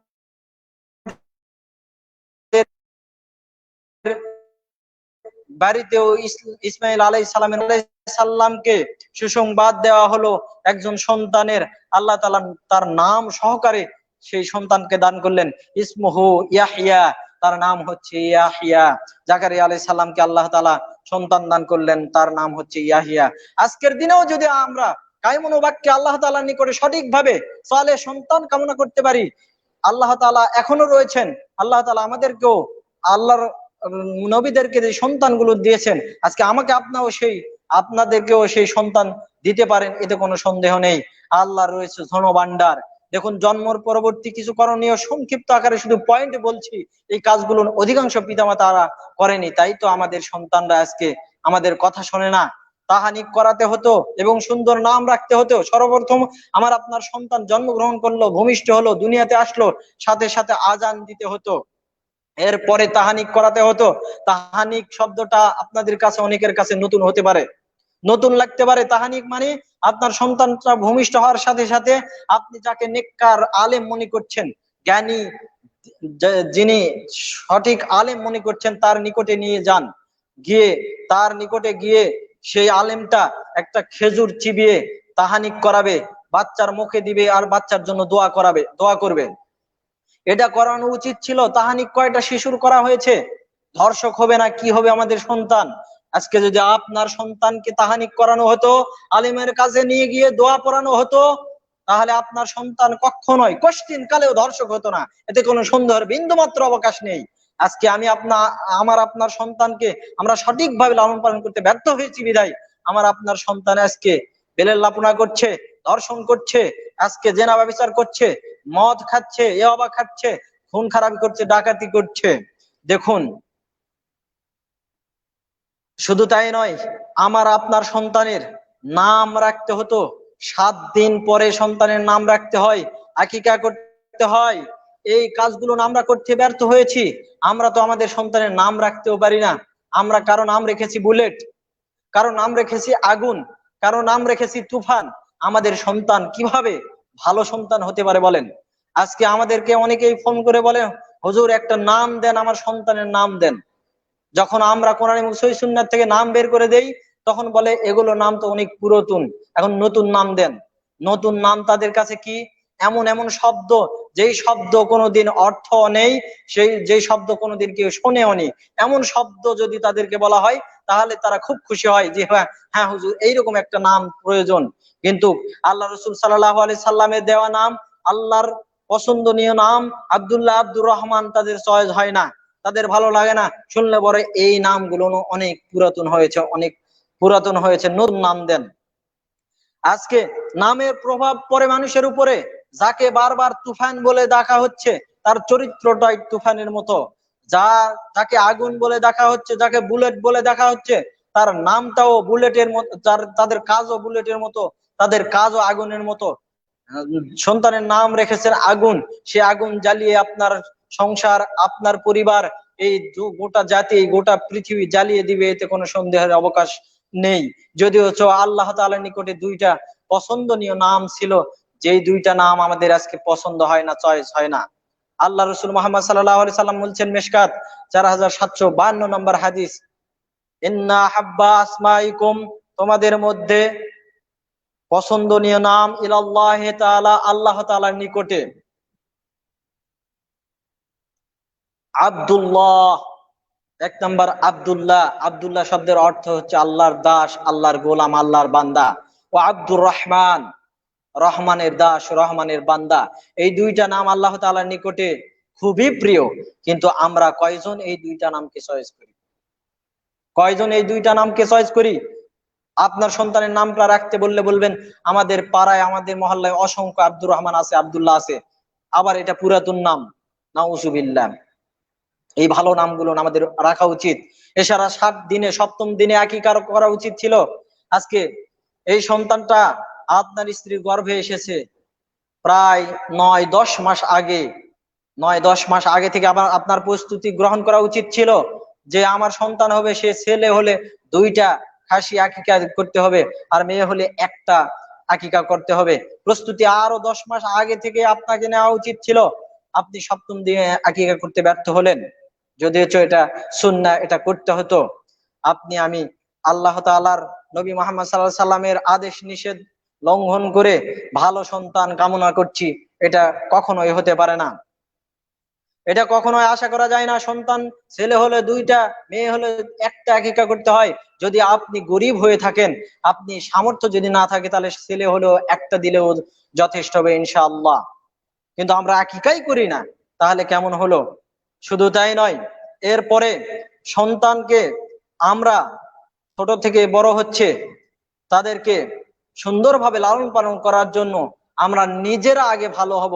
আমরা নিজেরা সালাত পড়ব এবং আমাদের সন্তানদেরকে সালাত পড়ার আদেশ প্রদান করব। তাহলে পরে আমাদের সন্তানরা সালাত আদায় করবে। আমরা যদি পিতারাই সালাত আদায় না করি, তাহলে আমাদের সন্তানরা সালাত আদায় করবে কিভাবে? আজকে অসংখ্য পিতা রয়েছে, অসংখ্য মাতা রয়েছে যারা নিজেরাই সালাত আদায় করে না। তাদের সন্তানরা কিভাবে সালাত আদায় করবে বলেন তো? যদিও সালাতের আদেশ নির্দেশ দেওয়ার জন্য আল্লাহ তাআলা বলছেন সূরা তাহা 20 নম্বর সূরার 132 নম্বর আয়াতে, ওয়ামুর আহলাকা বিসসালাত ওয়াসতাবির আলাইহা, তুমি নিজে সালাতের উপর থাকো এবং তোমার পরিবার পরিজনকেও সালাতের আদেশ প্রদান করো। প্রত্যেকটা বুনি আদমকে আল্লাহ তাআলা এই নির্দেশ প্রদান করলেন যে তুমি নিজে সালাত আদায় করো, তোমার সন্তান সন্ততিকে সালাতের নির্দেশ প্রদান করো। আমরা এই কাজটা করতে ব্যর্থ হয়েছি। নিজেরা সালাত আদায় করি না, সিয়াম পালন করি না, সন্তানদেরকে সিয়াম পালন করার, সালাত আদায় করার নির্দেশও প্রদান করি না। যদিও আমর ইবনে শুআয়ব রাদিয়াল্লাহু আনহু তার পিতার মাধ্যম দিয়ে তার দাদা হতে বর্ণনা করছেন যে মুরু আওলাদাকুম বিসসালাহ, আল্লাহ রাসূল মুহাম্মদ সাল্লাল্লাহু আলাইহি সাল্লাম বলেছেন, মুরু, তোমরা নির্দেশ প্রদান করো, আওলাদাকুম, তোমাদের সন্তানদেরকে, বিসসালাহ, সালাতের, ওয়া হুম আবনাউ সাবঈ সিনিনা, যখন তোমাদের সন্তানের বয়স হবে 7 বছর। যখন তোমাদের সন্তানের বয়স হবে 7 বছর, তখন তাদেরকে ট্রেনিং দাও। 7 বছর থেকে ট্রেনিং দিতে হয়। বাবু, আব্বু, আসো সালাত পড়ো, হাত ধরে আপনাকে আমাকে মসজিদে নিয়ে যেতে হবে সন্তানকে। আজকে আপনি যদি মসজিদে না যাই, তাহলে আপনার সন্তানকে কে মসজিদে নিয়ে যাবে হাত ধরে? আর সে সালাতই পড়বে কিভাবে? আল্লাহ রাসূল সাল্লাল্লাহু আলাইহি সাল্লাম বলছেন যে ওয়াহুম আবনাউ উহুম আব উহুম উহু ওয়াহুম আবনাউ আশরি সিনিনা, যখন তোমাদের সন্তানের 10 বছর হবে, তখন তাদেরকে প্রয়োজনে প্রহার করো, মারো। দেখুন, আল্লাহ রাসূল সাল্লাল্লাহু আলাইহি সাল্লাম আমাদের সন্তানদেরকে এভাবে লালন পালন করার নির্দেশ প্রদান করেছেন যে ওয়াদরিবুহুম, তাদেরকে প্রহার করো, আলাইহা ওয়াহুম আবনাউ আশরি সিনিন, যখন তাদের বয়স 10 বছর হবে, অফাররিকু বাইনাহুম ফিল মাদাজি', এরপর তাদের বিছানা পৃথক করে দাও। 2টা সন্তান, ছেলে হোক মেয়ে হোক, তাদের বিছানা পৃথক করে দাও 10 বছর হলে। তারপর থেকে তাদেরকে অল্প হলেও প্রহার করো, মারো। দেখুন, আল্লাহ রাসূল সাল্লাল্লাহু আলাইহি ওয়াসাল্লাম বলেছেন 10 বছর থেকে সন্তানকে ট্রেনিং করাতে হবে, 7 বছর থেকে ট্রেনিং করাতে হবে, 10 বছর হলে পরে প্রয়োজনে তাকে প্রহার করতে হবে। আজকে আমার আপনার সন্তান 20 বছর 18 বছর মেয়ে ছেলে আমার আপনার ঘরেতে অবস্থান করে, আমার আপনার সম্পদ খায়, অথচ তারা সালাত আদায় করে না। তারা আবার আমাদের ঘরেই থাকে কি করে? আমরা আল্লাহ রাসূল সাল্লাল্লাহু আলাইহি সাল্লামের বাণী লঙ্ঘন করেছি, বাণী আদেশ লঙ্ঘন করেছি, তাই তো আমাদের সন্তান আজকে কুলাঙ্গার হিসেবে সমাজে পরিগণিত হয়েছে। আল্লাহ তাআলা বলছেন সূরা আনকাবুত, যদি এই সালাতটা ধরাতে পারতাম আপনার সন্তানকে, তাহলে তারা ইফতিজিং করতো না, তারা ধর্ষণ করতো না। ইন্নাস সালাতা তানহা আনিল ফাহশাই ওয়াল মুনকার, আল্লাহ তাআলা বলছেন সূরা আনকাবুত 29 নম্বর সূরার 45 নম্বর আয়াতে, ইন্নাস সালাতা, নিশ্চয় সালাত, তানহা আনিল ফাহশাই ওয়াল মুনকার, নিশ্চয় সালাত বেহায়াপনা, খারাপ কাজ থেকে মানুষকে বিরত রাখে। আজকে আমার আপনার সন্তান যদি সালাত পড়তো, এ কখনোই ধর্ষণ করতো না। আপনার বিশ্বাস হয়? অবশ্যই বিশ্বাস হতেই হবে। একজন সালাতি, সে 5 ওয়াক্ত সালাত আদায় করে, সে কোশ্চিন কালেও ধর্ষক হতে পারে না, ধর্ষক হতেই পারে না। একজন সালাতি কখনো ধর্ষণ করতে পারে না, খারাপ কাজ করতে পারে না, চুরি করতে পারে না, ডাকাতি করতে পারে না, মানুষকে হত্যা করতে পারে না। আজকে আমরা আমাদের সন্তানকে সালাত শিক্ষা দিতে পারিনি, আফসোস আমাদের জন্য। আমরা সন্তান লালন পালন করতে ব্যর্থ হয়েছি। সন্তানের উপরে আমাদের যে দায়িত্ব ছিল, কর্তব্য ছিল আমাদের পিতামাতা হিসেবে, সেই দায়িত্ব পালন করতে আমরা ব্যর্থ হয়েছি। এজন্য আমাদের সন্তানরা বড় হওয়ার পরে আমাদের স্থান হচ্ছে বৃদ্ধাশ্রম, ওল্ড হোম। আমাদেরকে বৃদ্ধাশ্রমে চলে যেতে হচ্ছে আমাদের কারণেই। আমরা আমাদের ছোট ছোট বাচ্চাদেরকে উত্তম ভাবে শিক্ষা দিতে ব্যর্থ হয়েছি। সেই সময় আপনি দুপুরবেলা, আপনার সন্তানটা ছোট ছিল, দুপুরবেলা খাবারের পরে আপনি বিছানায় ক্যাত হয়ে হেলান দিয়ে শুয়ে আপনার ছোট বাচ্চাটাকে যদি বলেন, যাও বাচ্চা তুমি একটা সিগারেট ধরে নিয়ে আসো, সেই সন্তান প্রথম দিন গিয়ে সিগারেট ধরে নিয়ে আসবে, আর দ্বিতীয় দিন চেষ্টা করবে, চিন্তা করবে যে বাবা এটা খায়, না জানি এর মধ্যে কত আরাম, কত শান্তি বিরাজ আছে, আমি একটু খেয়ে দেখি। দ্বিতীয় দিন যখন বলবেন যাও বাচ্চা একটা সিগারেট, একটা বিড়ি ধরে নিয়ে আসো, সেই সন্তান এবার বিড়ি ধরিয়ে আশেপাশে খেয়াল করে দেখবেন মা আছে কিনা, বাবা আছে কিনা, কেউই দেখছে না, ওখানে দুইটা টান মারবে। এর পরবর্তীতে ওই সন্তানটা গাঁজা, হিরোইন, ফেন্সিডিল খাবে, ওই সন্তান হত্যা করবে, ওই সন্তান খুন খারাপি করবে, না তো কে করবে? ঐশীর কথা আমাদের সকলের জানা আছে। ঐশী, তার বাবা গরিব ছিল না, তার বাবা পুলিশ অফিসার ছিল, তার মা ও সম্ভ্রান্ত পরিবারের ছিল। এই দুইজন পিতামাতাকে ঐশী হত্যা করেছে কিভাবে নির্মম ভাবে, 2013 সালের ঘটনা আমরা জেনেছি। সেই ঐশী নিজেই বর্ণনা দিয়েছে লোমহর্ষক ঘটনা। সে তার মাতা পিতাকে 10টা 5টা করে ঘুমের বড়ি খাইয়ে অবচেতন করে তার পিতামাতাকে সে হত্যা করেছে, টুকরা টুকরা করেছে লাশ। ঐশী নিজে বর্ণনা দিচ্ছে, পিতাকে হত্যা করেছি, মাতাকে যখন হত্যা করতে গিয়েছি তখন আমার মা চেতন পেয়েছে, আমার মা বুঝতে পেরেছে যে আমার মেয়ে ঐশী আমাকে হত্যা করলো। কিভাবে নির্মম ভাবে মেয়ে তার সন্তানকে হত্যা করেছে, কারণ মেয়েটা ছোটবেলায় থেকেই উচ্ছৃঙ্খল, ছোটবেলায় তাকে শাসন করা হয়নি। যখন সে ক্লাস 10-এ উঠে গেল তখন তার উচ্ছৃঙ্খলতা বেরিয়ে গেল। মাতা পিতা চিন্তা করতেছে এভাবে যদি চলতেই থাকে আমার মেয়ের আচরণ, তাহলে একদিন আমাদেরকে এই মেয়ের জন্য কষ্ট পেতে হবে। যখন এই 10ম শ্রেণী পড়া অবস্থায় পিতা মাতা তাকে বাধা দিচ্ছে খারাপ কাজ থেকে, সেই 10ম শ্রেণী পড়া অবস্থায় নাইট ক্লাবে যেত, গাঁজা সেবন করত, হিরোইন খেত, সে খারাপ বন্ধুদের সাথে উদ্ভট পোশাক পরে চলাফেরা করত। এই 10ম শ্রেণী পড়া অবস্থায় যখন তার পিতামাতা তাকে বাধা দিচ্ছে, পিতামাতা তার পথের কাঁটা বুঝে ঐশী তার পিতামাতাকে হত্যা করছে। মুগ্ধর কাহিনী শুনে আমরা মুগ্ধ হয়েছি ব্যঙ্গাত্মক অর্থে। আমরা মুগ্ধের ঘটনা শুনেছি যে তার পিতাকে কুপিয়ে হত্যা করেছে। এই কুলাঙ্গার জন্মগ্রহণ করেছে আমার আপনার স্ত্রীর পেটেই। তাদেরকে উত্তম শিক্ষা না দেওয়ার কারণে, এই সন্তানের কারণে আমাদেরকে দুনিয়ার থেকে চিরবিদায় নিয়ে চলে যেতে হচ্ছে। আজকে অসংখ্য পরিবার অশান্তিতে ভোগে, কি কারণে? তাদের সন্তানের কারণে। আমাদের কাছে অনেক অনেক মানুষ বলে এসে যে ভাই বা হুজুর আমার জন্য একটু দোয়া করেন, আমার 3টা মেয়ে হয়েছে, একবার দোয়া করে দেন আমার যেন ছেলে সন্তান হয়। তখন মনে মনে আমি বলি যে ভাই আপনার ছেলে হওয়ার জন্য তো দোয়া করব, ঠিক আছে, যদি আপনার ছেলেটা হয় এরশাদ শিকদার, আপনার ছেলেটা যদি হয় মুগ্ধ, আপনার ছেলেটা যদি হয় এই কুলাঙ্গার, এই ধর্ষক, তাহলে আপনি সুখ পাবেন না সারা জীবনে, আপনার অশান্তি অশান্তি অশান্তি। শুধু তাই নয়, অনেক ভাই এসে বলে যে ভাই আমার কয়েকটা কয়েকটা ছেলে হয়েছে, আমি একটা মেয়ে চাচ্ছি, একটু দোয়া করে দেন। তখন মনে মনে চিন্তা করি ভাই আপনার মেয়েটা যদি ঐশী হয় তাহলে আপনি যে আশাতে মেয়ে চাচ্ছেন সে আশাই তো আপনার পূর্ণ হবে। দেখুন আমাদের দোয়া করা উচিত ছিল রব্বি হাবলি মিনাস সালিহিন, হে আল্লাহ তুমি আমাকে সালেহ সন্তান দান করো। আমরা ব্যর্থ হয়েছি। শুধু তাই নয়, সন্তান সালাত আদায়কারী হওয়ার জন্য দোয়া করতে হবে। আমরা যদি আল্লাহ তাআলার নিকটে দোয়া করতাম রব্বি জাআলনি মুকিমাস সালাতি ওয়া মিন যুররিয়াতি রব্বানা তাকাব্বাল দুআ, এভাবে যদি দোয়া করতাম, সূরা ইব্রাহিম 14 নম্বর সূরার 40 নম্বর আয়াত, এই আয়াতটা মুখস্থ করে বারবার যদি আল্লাহ তাআলার নিকটে আমরা দোয়া করতাম যে আল্লাহ তুমি আমার সন্তানটাকে সালাতি করো, আমার পরবর্তী প্রজন্মকে সালাতি বানাও, এভাবে যদি আমরা দোয়া করতাম তাহলে অবশ্যই আমাদের দোয়া আল্লাহ তাআলা কবুল করে আমাদেরকেও দান করতেন উত্তম সন্তান, এতে কোনো সন্দেহ নেই। শুধু তাই নয়, সৎ উপদেশ দিতে আমরা ব্যর্থ হয়েছি আমাদের সন্তানদেরকে। আমরা যদি সৎ উপদেশ দিতাম তাহলে আমাদের সন্তানরা খারাপ হতো না।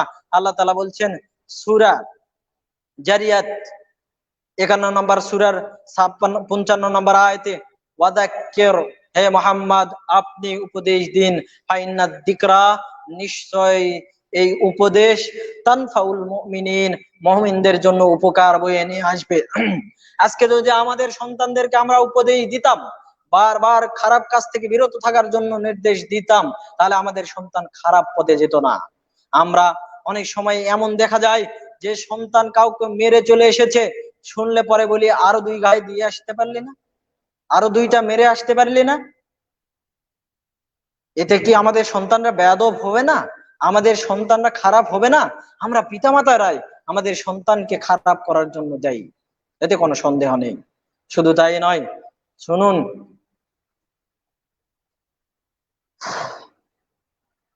সূরা লোকমান, আর লোকমান আলাইহিস সালাম সম্বন্ধে আমরা জানি লোকমান আলাইহিস সালাম কোনো নবী নন, অথচ তিনি তার সন্তানকে এত চমৎকার ভাবে উপদেশ প্রদান করেছেন, যে উপদেশগুলো আল্লাহ তাআলা তার নামে একটা সূরা নাজিল করে দিয়ে, তার নামে একটা সূরা নাজিল করে দিয়ে এই আয়াতগুলো উপস্থাপন করেছেন। আল্লাহ তাআলা কি চমৎকার ভাবে লোকমান আলাইহিস সালাম তার পুত্রকে উপদেশ দিচ্ছেন। ছোট বাচ্চা, ছোট অবস্থায় লোকমান আলাইহিস সালাম পুত্রকে বলছেন, ইয়া বুনাইয়া, হে বৎস, হে আমার সন্তান।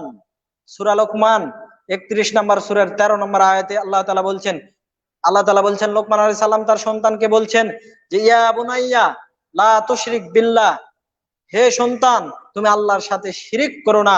ইন্না শিরকা লা যুলমুন আযীম, নিশ্চয় শিরিক সবচেয়ে বড় জুলুম। সময় একেবারেই শেষের দিকে, সময় সংক্ষিপ্ত, উপসংহারে এসে আপনাদেরকে কিছু কথা বলতে চাচ্ছি।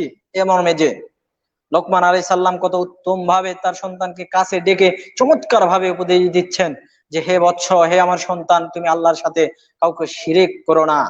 এই উপদেশ, এই একটা উপদেশ কয়জন পিতা দিয়েছি আমরা, কয়জন মা আমাদের সন্তানকে ডেকে নিয়ে এসে কাছে বসে সুন্দরভাবে বলেছি, বাবু তুমি আল্লাহর সাথে অন্য কাউকে শিরিক করো না। আমরা তো শিরিক নিজেরাই বুঝি না, আমরা তো অসংখ্য কাজে শিরিক করে ফেলেছি, এমনকি সন্তান হচ্ছে না, অসংখ্য কাজ করেছি শিরিক, যেটাকে আমরা আবার শিরিকও মনে করি না।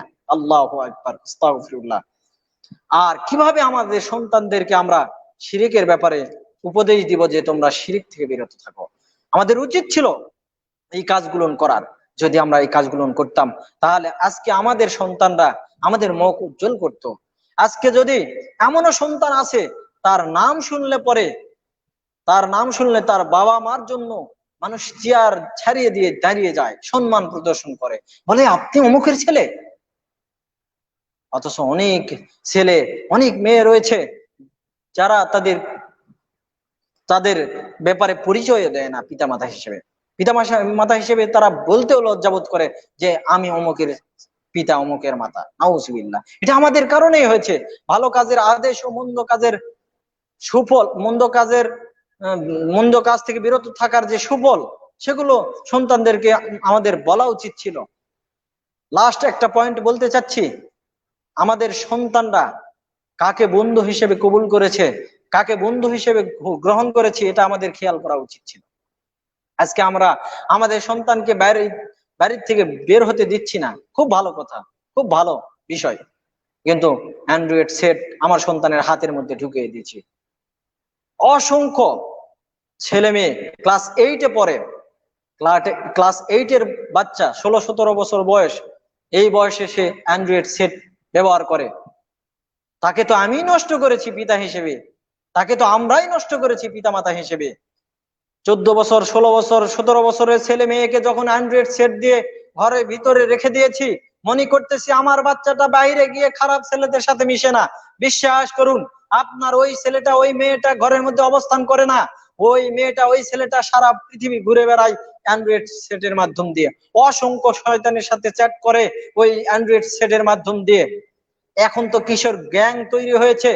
এবছর করোনা কালে, করোনার কারণে স্কুল কলেজ প্রতিষ্ঠানগুলো বন্ধ থাকার কারণে এই যুবক ছেলেরা, টিনেজার যারা 16, 17, 18, 19 বছর বয়সের ছেলে মেয়েগুলো, তারা বিভিন্ন গ্রুপ খুলে চ্যাট করতেছে, তারা এর মাধ্যম দিয়ে খারাপ কাজই প্রমোট করতেছে। কেউই ভালো কাজ করতেছে না। এই কাজগুলো দেখা আমাদের উচিত ছিল পিতামাতা হিসেবে, অথচ আমরা 17, 18 বছর ছেলেকে অ্যান্ড্রয়েড সেট দিয়েছি, কারণ খারাপ বন্ধুদের সাথে সে মিশবে না। কিন্তু এটা আমাদের ভুল সিদ্ধান্ত।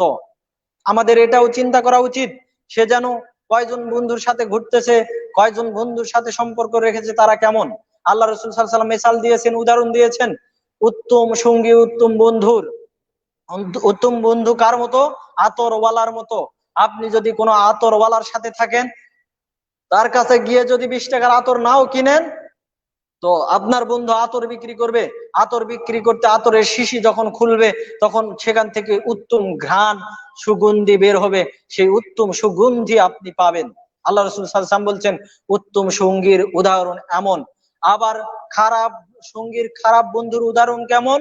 হাপরওয়ালার মতো। কামার চিনি আমরা, যারা লোহা পিটাই, গরম এই উত্তপ্ত আগুনের ভিতরে লোহা ঢুকিয়ে দিয়ে লোহাকে উত্তপ্ত করার পরে পিটিয়ে অস্ত্র বানায়, এই হাপরওয়ালার মতো খারাপ বন্ধু। খারাপ বন্ধুর আশেপাশে যদি আমরা অবস্থান করি, আল্লাহ রাসূল সাল্লাল্লাহু আলাইহি ওয়াসাল্লাম মিসাল দিয়েছেন, উদাহরণ দিয়েছেন, আমরা হাপরওয়ালার পাশে যদি বসি, তাহলে হাপরওয়ালার ওই আগুনের ফুলকি এসে আমার আপনার এই গায়ের পোশাক পুড়িয়ে দিতে পারে। যদি নাও দেয়, তাহলে অন্তত পক্ষে দুর্গন্ধ তার থেকে আসবে। দেখুন, আজকে যদি আমার আপনার সন্তান উত্তম সঙ্গী বাছাই করত, তাহলে আমার আপনার সন্তান উত্তম হিসেবেই পরিচালিত হতো দুনিয়াতে, এই দেশে, এই সমাজে।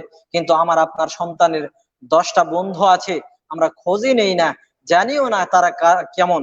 আজকে বন্ধুর সাথ ধরেই, সঙ্গীর সাথ ধরেই অসংখ্য সন্তানেরা নষ্ট হয়েছে, নষ্ট হতে বাধ্য। উদাহরণস্বরূপ বলা যায়, সেই মিন্নির ঘটনা। মিন্নির স্বামী রিফাত শরীফকে হত্যা করেছে। একা নয়, নয়ন বন্ড একা হত্যা করেনি, নয়ন বন্ডের সাথে তার কতগুলো বন্ধু ছিল। আজকে 5 জনের ফাঁসির রায় ঘোষণা করা হলো। এই ছেলেরা তার বন্ধুর সাথে গিয়ে অন্য একজন ছেলেকে পিটিয়ে হত্যা করে আজকে তারা জেলে আছে। তাদের রায় ঘোষণা করা হচ্ছে, ফাঁসির রায়। তাদেরকে ফাঁসিও দিয়ে দেওয়া হয়ে যেতে পারে। তাদের এই কালও নষ্ট হয়েছে, পরকাল তো গেছে। আজকে তারা খারাপ সঙ্গী, খারাপ বন্ধুর সাথে মেশার কারণেই খারাপ হয়েছে, মন্দ হয়েছে। এখন উপস্থিত এই মুহূর্তে বিভিন্ন এলাকাতে কিশোর গ্যাং হিসেবে একটা ভয়াবহ খারাপ একটা সংগঠন প্রতিষ্ঠিত করছে যুবক ছেলেরা। তারা সোশ্যাল মিডিয়াতে এসে, মেসেঞ্জারে এসে গ্রুপ খুলে তাদের ওই গ্যাংয়ের বিভিন্ন উদ্ভট নাম দিচ্ছে। তাদের কাজও কারো ভালো নয়, তাদের সবারই কাজ খারাপ কাজ। একটা যুবক ছেলে, তার হিতাহিত জ্ঞান থাকে না, কাউকে পিটতে পারলে তাকে ভালো লাগে। অনেকে বেল খুলে আর একজনের সামনে অহংকার প্রকাশ করে বলে, দোস্ত এই বেল দিয়ে আমি 10 জনকে পিটিয়েছি। তার চিন্তা ভাবনা কেমন? সে এই বেল দিয়ে 10 জনকে পিটিয়েছে, আবার বন্ধুকে বলছে। আস্তাগফিরুল্লাহ। তার ভিতরে দিন নেই। এর ভিতরে দিন নেই, কারণ আপনি আমার আপনার দায়িত্ব পালন করতে ব্যর্থ হয়েছি। আমি আমার আপনার সন্তানকে মানুষ করতে ব্যর্থ হয়েছে, তার কারণেই আমার আপনার সন্তান আজকে বিপদগামী হয়েছে। সর্বশেষ বক্তব্য গুছিয়ে নিয়ে এসে বলতে চাচ্ছিলাম, আমাদের উচিত ছিল এই কাজগুলো করার, তাদেরকে উৎসাহিত করা, তাদেরকে ভালো কাজে উৎসাহিত করা আমাদের উচিত ছিল। খারাপ কাজ করলে ভৎসনা গুঞ্জনা করা উচিত ছিল, তাদেরকে প্রয়োজনে শাস্তি দেওয়া উচিত ছিল। আজকে আপনার আমার সন্তান ইন্টারে পড়ে, সে 12টার আগে আমার আপনার ঘরে প্রবেশ করে না। আপনি পিতামাতা হিসেবে নিজেদেরকে দাবি করছি। আমি ওই সকল পিতাদেরকে অযোগ্য পিতা হিসেবে বলতে চাচ্ছি, যেই পিতা 11টা 12টার সময় দরজা খুলে দেয় তার যুবক সন্তানের জন্য, সেই সন্তান আবার হাতের মধ্যে ফোন টিপতে টিপতে ঘরের মধ্যে প্রবেশ করে খাওয়া দাওয়া করে শুয়ে পড়ে, তাকে কিছুই জিজ্ঞাসা করে না। ওই পিতাকে আমি অযোগ্য প্রমাণ করতে চাচ্ছি। যেই পিতা তার সন্তানকে 12টার সময় ঘরে কেন আসলো, কেন তো সময় ক্ষেপণ করলো, বাহিরে কি কাজ করলো, এর জবাবদিহিতা করে না, ওই সন্তানকে, ওই পিতাকে আমি অযোগ্য পিতা হিসেবে প্রমাণ করতে চাচ্ছি। সত্যিকারী ওই সব পিতা আছে সমাজে, কারণেই এই সব কুলাঙ্গার সন্তান জন্মগ্রহণ করেছে। আবার আমরা দেখা যায় যে ছোটবেলায় শাসন করি না, আবার এক সময় এমন একদিনে এত বেশি শাসন করি, মারতে মারতে দেখা যায় সন্তানটাকে আধা মরা করি। ওই একদিনের শাসন উল্টা রিয়াকশন হয়, পরবর্তীতে দেখা যায় সন্তানটি একেবারে বিপদগামী হয়েছে, নষ্ট হয়েছে। সে বলে যে আমি আর কোনোদিন ভালো কাজ করবই না, আমি আমার জীবনটা ওয়াকফ করে দিলাম খারাপ কাজে। দেখা যায় তারা হয় ধর্ষক, তারা হয় ডাকাত, তারা হয় সন্ত্রাসী, তারা হয় খুনি। ক্ষমা করতে হবে, ক্ষমা করতে শিখতে হবে, তবে এটার লিমিট আছে। ক্ষমা করতে হবে, আবার তাদেরকে শাসন করতে হবে, এটার মাঝামাঝি অবস্থান করতে হবে। শুধু তাই নয়, পারিবারিক সংবিধান থাকতে হবে, পারিবারিক সংবিধান থাকতে হবে। পরিবারে যখনই খাবারে বসেছি আমরা, তখনই ছেলে মেয়েকে সামনে নিয়ে ওয়াজ করতে হবে, তাদেরকে ভালো ভালো পরামর্শ দিতে হবে, ভালো কাজের কথা বলতে হবে। খারাপ কাজ যা যা করেছে আমার সামনে, তাদেরকে জবাবদিহি করতে হবে। বলতে হবে, তুমি আব্দুল্লাহ এই কাজ করেছো কেন? আমিনা তুমি এই কাজ করেছো কেন? মরিয়ম তুমি এই কাজ করেছো কেন? জবাবদিহিতা থাকতে হবে। যদি জবাবদিহিতা আমাদের পরিবারে থাকে, তাহলে আমাদের সন্তানরা আর বিপদগামী হবে না। সত্যিকারী 90% পিতামাতা বুকে হাত দিয়ে বলতে পারবে না আমি আমার দায়িত্ব সঠিকভাবে সন্তানকে পালন করার জন্য করেছি। আমরা অধিকাংশ পিতামাতা পিতামাতা হয়েছি কেমন কেমন করে, বয়স হয়ে গিয়েছিল, আমাদের পিতামাতা ধরে আমাদেরকে বিবাহ দিয়ে দিয়েছে। আমরা পিতামাতা কি এটা বুঝিও না, আমাদের দায়িত্ব কি এটাও বুঝি না। হঠাৎ করে বয়স হয়েছিল, বিবাহ করেছি, এরপরে স্ত্রীর সাথে থেকেছি, স্ত্রীর গর্ভে সন্তান এসেছে, এরপরে আমি পিতা হয়েছি। শুনুন, জন্মদাতা এক আর পিতা আর এক। জন্ম দিতে পারলেই পিতা হওয়া যায় না, জন্ম দিতে পারলেই পিতা হওয়া যায় না। পিতা হতে গেলে অবশ্যই কিছু কাজ করতে হয়, আপনার ক্ষমতা থাকতে হবে। যদি আপনার ক্ষমতাই না থাকে, তাহলে আপনাকে আল্লাহ রাসূল সাল্লাল্লাহু আলাইহি সাল্লাম বলছেন আপনি বিবাহ করেন না, আপনি সিয়াম পালন করুন। যদি ক্ষমতা না থাকে, তাহলে বিবাহ করো না, তুমি সিয়াম পালন করে তোমার যৌবনটাকে ঠেকিয়ে রাখো। যদি ক্ষমতা থাকে, তাহলে বিবাহ করো। তোমার স্ত্রীকে সঠিক পথে পরিচালিত করতে পারলে তুমি বিবাহ করো। আজকে আমরা ডিস্কো স্ত্রী কে ঘরে নিয়ে এসে আমরা আমাদের সন্তানকে কুলাঙ্গার হিসেবে জন্মদান করে তাদেরকে ছোট থেকে বড় করলাম, লালন পালন সঠিকভাবে করলাম না, ইসলামী ধাঁচে তাদেরকে পরিচালিত করলাম না। এরপরে আমরা আশা করছি কেমন করে যে তারা সঠিক, তারা সুন্দর, তারা মার্জিত, তারা ভদ্র হবে। একেবারে শেষ 1 ঘন্টা ধরে আপনাদেরকে আমি বুঝাতে চাচ্ছিলাম যে আমাদের পিতা মাতা হিসেবে দায়িত্ব ছিল, আমরা দায়িত্ব পালন করতে ব্যর্থ হয়েছি। একেবারে শেষ পয়েন্টে বলতে চাচ্ছিলাম, খেলাধুলারও কিছু সুযোগ করে দিতে হবে। এখন তো এমন হয়েছে যে খেলাধুলার কোনো সুযোগ নেই, অ্যান্ড্রয়েড সেট ঘরের মধ্যে সারাদিন টিপো, বাইরে বের হওয়া যাবে না। কিন্তু অ্যান্ড্রয়েড সেট টিপতে গিয়ে গেমস খেলে অনেক সময় নষ্ট করে, অসংখ্য পূর্ণ খারাপ ভিডিও দেখে তাদের চরিত্র ধ্বংস করে ছাড়ছে যুবকরা। শুধু তাই নয়, শিশুদের আদর করা উচিত। আল্লাহ রাসূল সাল্লাল্লাহু আলাইহি সাল্লাম শিশুদেরকে আদর করতেন, এটাও আমরা করি না। ভালোটা শেখানো উচিত ছিল, ভালোটা শেখানো আমাদের উচিত ছিল। আল্লাহ রাসূল মুহাম্মদ সাল্লাল্লাহু আলাইহি সাল্লামের সর্বশেষ একটা হাদিস দিয়ে আমি বক্তব্য শেষ করছি। আল্লাহ রাসূল সাল্লাল্লাহু আলাইহি সাল্লাম বলছেন, কুল্লুকুম রাইন ওয়া কুল্লুকুম মাসউলুন আন রায়াতিহি। হে মানুষেরা, তোমরা শোনো, তোমরা প্রত্যেকেই তোমাদের পরিবারের দায়িত্বশীল, আর তোমাদের পরিবার সম্বন্ধে তোমাদেরকে হাসরের মাঠে, কিয়ামতের মাঠে জিজ্ঞাসা করা হবে। আসুন, আমরা যারা পিতামাতা হিসেবে নিজেদেরকে জাহির করছি, আমাদের যে দায়িত্বগুলো ছিল সেটা যদি এখনো সুযোগ থাকে, আমরা দায়িত্বগুলো পালন করবো। আল্লাহ তাআলা আমাদেরকে পালন করে তৌফিক দান করুক। আল্লাহ আমিন। আমাদেরকে এই বক্তব্য শুনে বুঝে সঠিকভাবে আমি সহ প্রত্যেককেই আমল করা তৌফিক দান করুক, আমাদের সবাইকে কবুল করুক। আল্লাহুম্মা আমিন। আমি এই বলে আমার বক্তব্য এখানেই শেষ করছি। সুবহানাকাল্লাহুম্মা ওয়া বিহামদিকা আশহাদু আল্লা ইলাহা ইল্লা আনতা আস্তাগফিরুকা ওয়া আতুবু ইলাইক। আসসালামু আলাইকুম ওয়া রাহমাতুল্লাহ। ওয়ালাইকুম আসসালাম ওয়া রাহমাতুল্লাহি ওয়া বারাকাতুহু। শুকরান, জাযাকুমুল্লাহ শাহেদ। শাহেদ দীর্ঘক্ষণ ধরে কোরআন এবং হাদিস থেকে বিভিন্ন আলোচনার মাধ্যমে আমাদেরকে বোঝানোর চেষ্টা করতেছিল যে আসলে সন্তানের প্রতি আমাদের হক বা কর্তব্যটা কি। সংক্ষেপে আমি আরেকবার আলোকপাত করতে চাই। শাহেদ যে বিষয়গুলো এখানে উল্লেখ করেছেন, প্রথমেই আমাদের একজন নেকার স্ত্রী নির্বাচন করতে হবে। তারপরে আমরা সুস্থ এবং সুন্দরভাবে ইসলামী শরিয়া মোতাবেক আমাদের বিবাহ সম্পন্ন করতে হবে। করার পরে আমাদের বাসর ঘরের যে কিছু সুন্নত আমল রয়েছে, আল্লাহ রাসূল সাল্লাল্লাহু আলাইহি ওয়াসাল্লাম কিছু আমল শিখিয়ে দিয়েছেন, সেই আমলগুলো আদায় করতে হবে এবং সহবাসের যে দোয়াগুলো রয়েছে সেই দোয়া পালন করতে হবে। তারপর সন্তান যখন ভূমিষ্ঠ হবে, সন্তানের কানে আজানের ব্যবস্থা করতে হবে। ৭ম দিনে তার আকিকা, উত্তম নাম, তাহনিক এর ব্যবস্থা করতে হবে।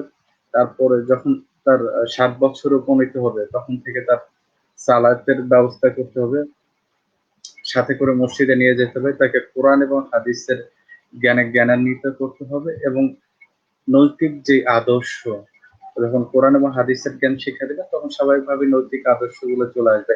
এই বিষয়গুলো আমরা যখন শিক্ষা দান করতে পারবো ইনশাআল্লাহ, তখনই হয়তো বা আমাদের সন্তানদের প্রতি যেই অধিকার বা হক রয়েছে তা আমরা প্রকৃতপক্ষে আদায় করতে পারবো।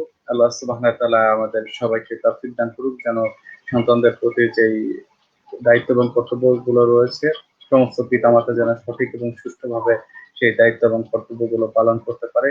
আল্লাহ সুবহানাহু ওয়া তাআলা আমাদের সবাইকে ভালো রাখুক, সুস্থ রাখুক এবং ধর্ষণ মুক্ত একটা বাংলাদেশ গড়ার প্রত্যয় নিয়ে আজকের মতো আমাদের অনুষ্ঠান এখানে শেষ করছি। আসসালামু আলাইকুম ওয়া রাহমাতুল্লাহি ওয়া বারাকাতুহু।